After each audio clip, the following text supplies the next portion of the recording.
তো আজকে সকালবেলার আমার ব্রেকফাস্ট হচ্ছে খুবই সিম্পল, সব মানে এটা খায় যাই অনেকের ভালো লাগে, আমার অনেকের ভালো লাগে কি লাগে না জানি না, বাট আমি যখন আগে সকালবেলা মানে ভোরবেলা যখন স্কুলে যেতাম আমার মা এটা আমাকে গুলে খাওয়াতো। একদম সিম্পল একটা খাওয়া, সেটা হচ্ছে ছাতুর জল। আগে ছোটোবেলায় মা শুধু ছাতুর জল মানে ছাতুর জলের মধ্যে নুন দিয়ে দিত, হয়ে যেত। আমি এখন সেটার মধ্যে লেবু দিই, তারপরে দই দিই, নুন তো দিই অবভিয়াসলি, তো দিয়ে খেয়ে নিই। তো আজকে সেটাই করছি, ছাতুর জল বানাবো বলে সব সরঞ্জাম নিয়ে বসেছি আমি।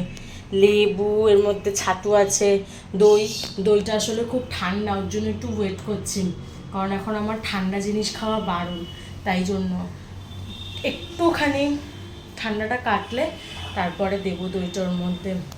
ছাতুর জলটাই হচ্ছে আমার আজকে ব্রেকফাস্ট। মোটামুটি আমরা ভালোবাসি, আমি আর বাবা বেশি ভালোবাসে, মা অতটা ছাতুর জল ভালোবাসে না, কিন্তু মা ভালোবাসে ছাতু দিয়ে মুড়ি, এইসব মা ভালোবাসে।